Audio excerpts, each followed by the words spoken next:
So today I'm going to be showing you how to properly clean teeth.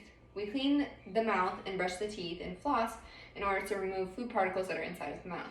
This can prevent any bacteria from remaining in your mouth for long periods of time. So we brush teeth 2 times a day. It doesn't matter if the patient's unresponsive or anything, we brush the teeth 2 times a day. So we use a soft bristle brush at a 45-degree angle. You start by cleaning the teeth forward, you rotate it sideways, and another sideways this way. Not only do we brush the teeth, we also have to make sure to floss the teeth.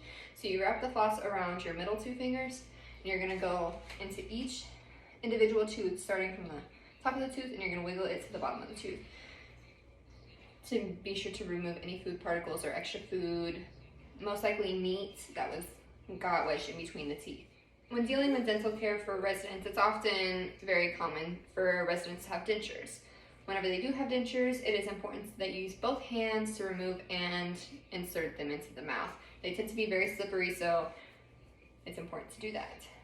Whenever you remove them, you use 2 hands, you remove them, and you brush them just like regular teeth at a 45-degree angle. You clean around the edges. So whenever you clean behind the teeth, it's often more easy to brush at a vertical angle because it's just easier that way since it's 2 halves and you're able to clean inside. Whenever you're finished cleaning with the dentures, you're going to make sure that they're completely clean, there's no toothpaste left on them, and you're going to store them in cold water.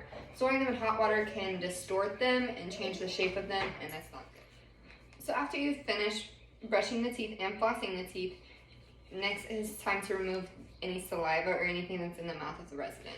So this can be a spit cup, it can be any sort of thing they can spit to the sink. It just depends on the resident and what's in the care plan.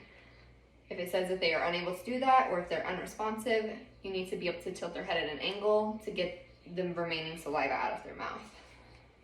Whenever working with an unresponsive patient, you don't necessarily have to use a bristle brush. You can also use a padded toothbrush in order to clean their teeth. The main reason for dental care is to provide healthy teeth and gums for the resident. If proper dental care is not given, then residents can develop bacterial infections such as gingivitis. Gingivitis is a gum disease that is caused by plaque buildup underneath of the gums and on the teeth. This can be very painful for the resident, so it is important that we keep the teeth clean to provide healthy teeth and gums for the resident. So in addition to providing oral care, you also need to be able to provide proper nail care for your resident. So proper nail care includes trimming and filing the nails. It is not your responsibility as a CNA to trim the nails of a resident who has diabetes or low circulation or any other problems like that. This could be potentially hazardous for your resident. So you trim the nails around bath time and you clean under the nails at bath time.